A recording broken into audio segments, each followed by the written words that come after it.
विगत एक सप्ताह से हम कर्म कैसे करें, कर्म बंध की क्या प्रक्रिया है, कर्मों का जब उदय होता है तो किस प्रकार से हम समता परिणाम रखें, इसी आशय की चर्चा एक सप्ताह से चल रही थी।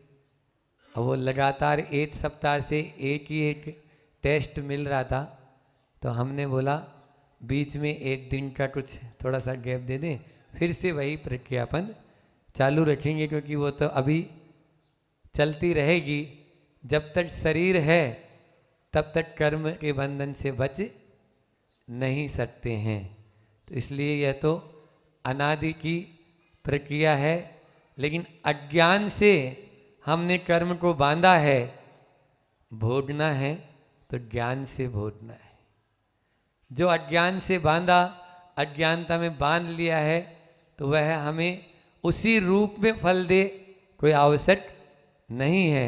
अपन ने ये जाना कि हम उसके अंदर में बहुत परिवर्तन कर सकते हैं। जब तक वह उदय में नहीं आया तब तक, और उदय में आने से पूर्व की अवस्था तक भी इसी को अपकर्षण, उत्कर्षण या जो है क्षय आदि बोलते हैं।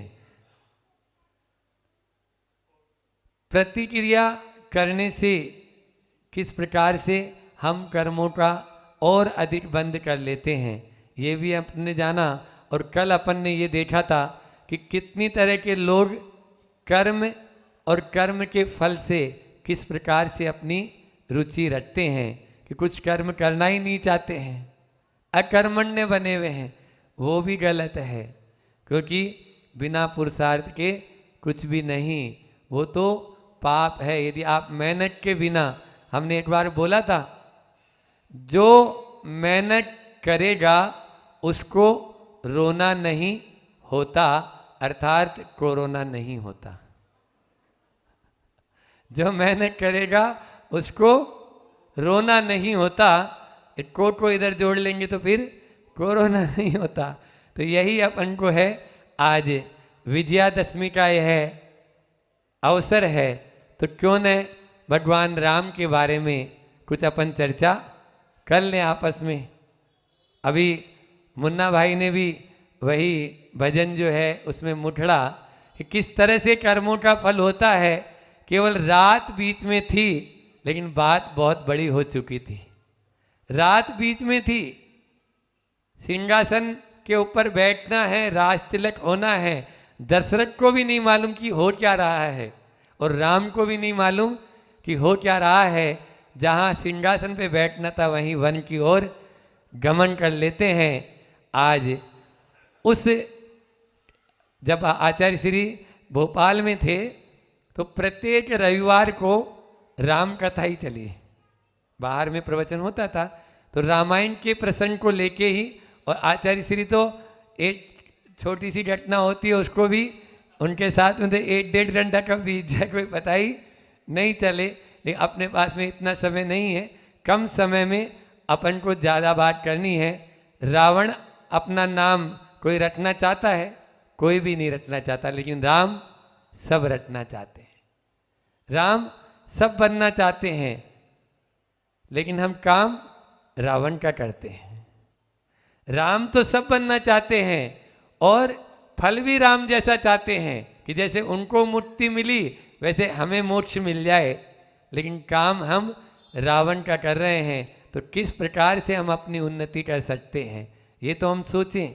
रावण का काम करेंगे तो राम कभी भी। और एक प्रसंग याद आ रहा है, एक क्या कई प्रसंग है रामायण के, तो कि जब सीता हरण हो गया, और सीता हरण होने के बाद में रावण तरह तरह के हथकंडे अपना लिया, सीता उसको स्वीकार नहीं कर रही है। सीता स्वीकार नहीं कर रही है। क्यों? क्योंकि मेरा तो केवल एक ही राम है, और वो केवल मेरे श्री राम है, पति देव हैं। अब इधर जब ये हार गया तो कुंभकर्ण के पास गया, रावण अपने भाई के पास गया कि तू बता कैसे मैं सीता को, क्योंकि मेरा व्रत है कि जो स्त्री मुझे नहीं चाहेगी उसके साथ मैं जबरदस्ती नहीं करूँगा। उस व्रत और नियम से मैं बंधा हुआ हूँ, नहीं तो अभी तक तो कितनी सीता हो सकती थी मेरी, और संसार की बाकी सीता मुझे चाहती, लेकिन ये सीता नहीं चाहती है, क्योंकि अपने भीतर की उस सीता की ओर दृष्टि रखो। तो इसी प्रकार से वह कुंभकर्ण से बोलता है, क्या करूं? बोले भैया आप तो इतने बुद्धिमान और इतनी ज्ञानी हैं, आप में तो बहुत विवेक है। अरे जब आपको मालूम है कि सीता राम के अलावा किसी को नहीं चाहती, और आपके पास तो रूप बदलने की शक्ति भी है, बहुरूपणी विद्या आपके भीतर है, तो जब बहुरूपणी विद्या के धारी हो तो आप राम का रूप धर कर सीता के पास क्यों नहीं जाते? क्या बोला? आप राम का रूप बनाकर सीता के पास क्यों नहीं चले जाते? अरे पगले, ऐसा तो मैंने कई बार किया।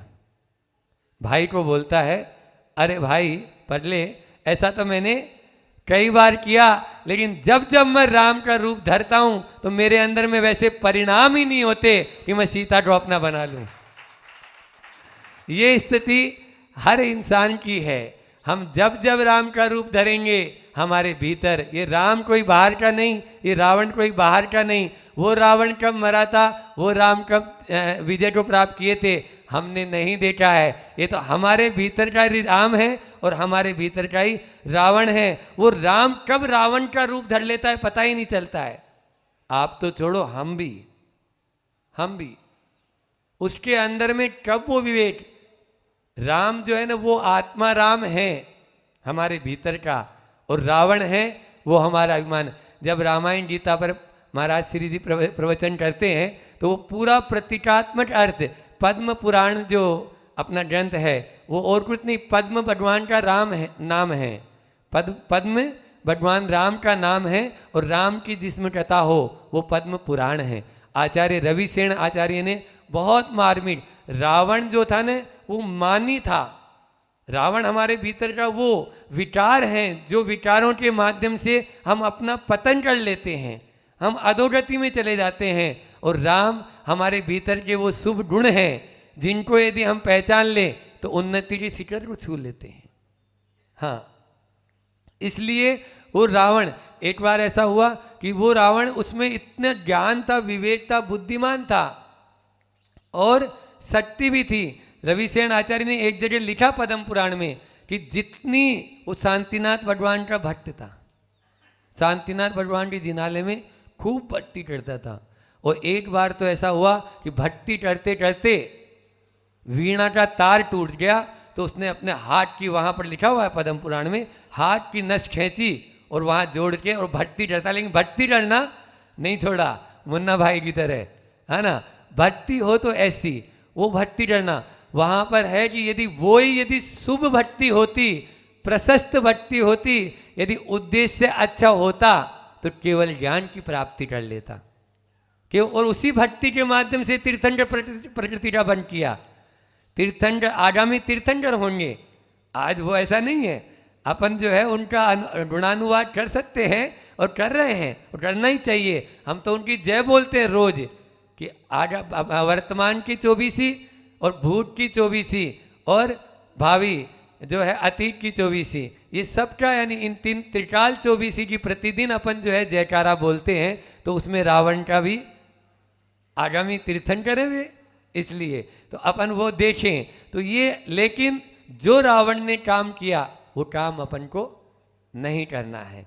तब ही हम जो है ये विजयादशमी जो है ना, अपने भीतर की विजयादशमी को हम देखें। विजय प्राप्त करना है तो विकारों पर विजय प्राप्त करनी है, और जैसे ही विजय प्राप्त हो जाएगी, दशानन बोलते हैं उनको, 10 उनके, कोई आदमी के 10 सिर होते नहीं वैसे, है ना, लेकिन कहा जाता है कि 10, वो 10 क्या है?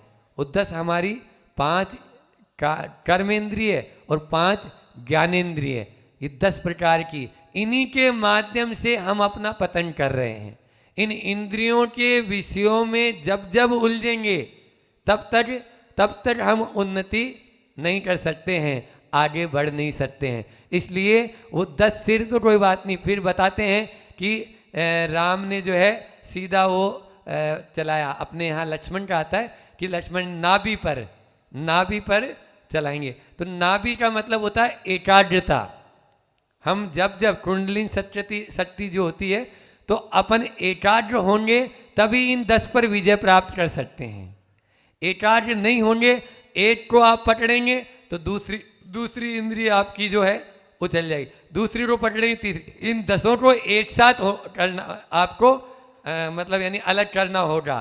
तो इन एक साथ 10 को अलग करने के लिए आपको नाभि के ऊपर केंद्रित होना पड़ेगा, तभी आप इन 10 को कंट्रोल कर सकते हो, जिसको अपन कंसल्टेशन बोलते हैं ना, हाँ कॉन्स्टेशन है। तो वो यानी जो है एकाग्रता बहुत जरूरी है, एकाग्रता का बिना अपन इसको प्राप्त नहीं कर सकते हैं। इसलिए अपने भीतर के इन विकारों को आज विकारों पर विजय प्राप्त करने का यह दिन है। इस दिन हम अपने भीतर को लक्ष्मण रेखा का उल्लंघन देखो कभी नहीं करना। आया था राम ने लक्ष्मण रेखा का उल्लंघन किया, सीता को खो दिया। लक्ष्मण ने लक्ष्मण रेखा का उल्लंघन किया तो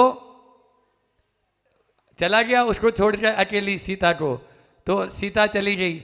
और रावण ने सीता का हरण कर ही लिया और सीता ने लक्ष्मण रेखा का उल्लंघन, चारों ने ही लक्ष्मण रेखा का उल्लंघन किया।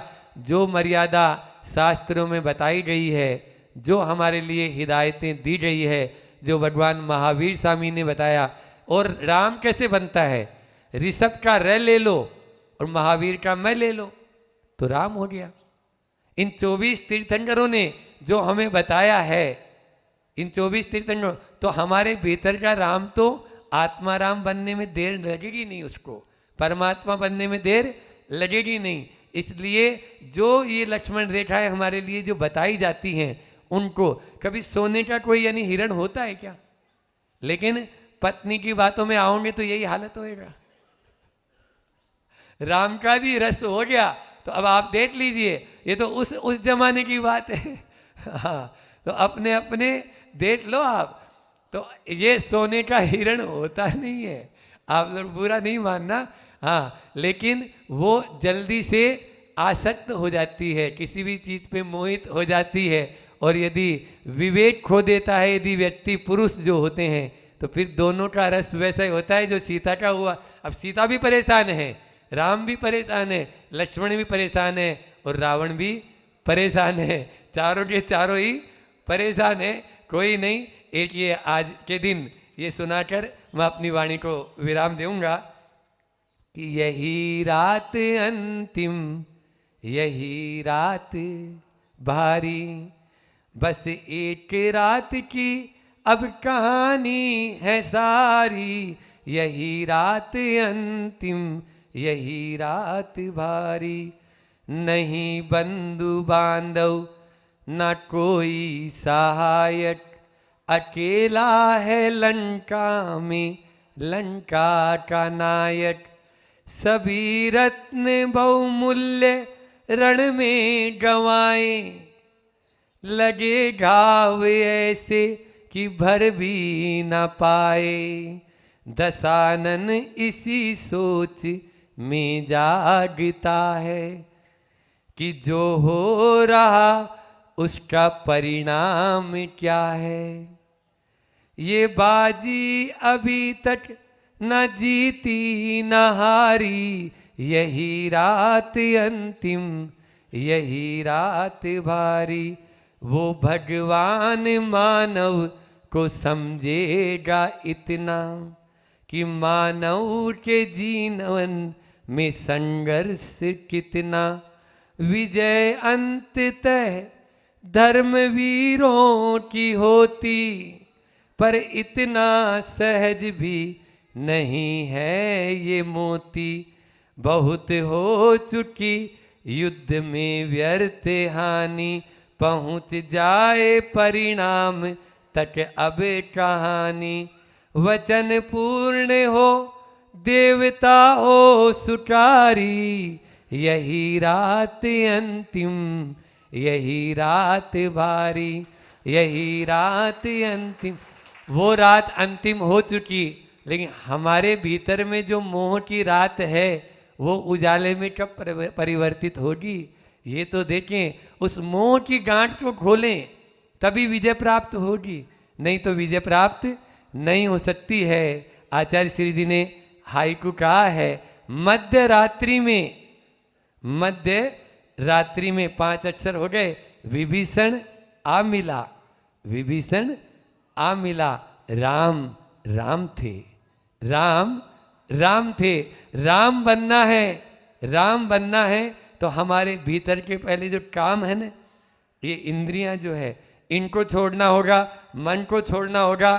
सही कहा है कि जन जन रावण, घर घर लंका, इतने राम कहाँ से लाऊं, और घर घर पैदा हो रहे कंसा, इतने शाम कहाँ से लाऊं, इतने शाम। अपने भीतर के उस राम को जगाना होगा और उस रावण को सुलाना होगा, तो निश्चित रूप से हम उन ऊंचाइयों को छू सकते हैं जिनको मांगी तुंगी से कभी ध्यान लगाकर रावण ने मोक्ष को प्राप्त किया था। इसी भावना के साथ मैं अपनी वाणी को विराम देता हूँ कि मैं भी उन ऊंचाइयों को छूऊं और विजय प्राप्त करूं। इसी भावना से अहिंसा परमो धर्म की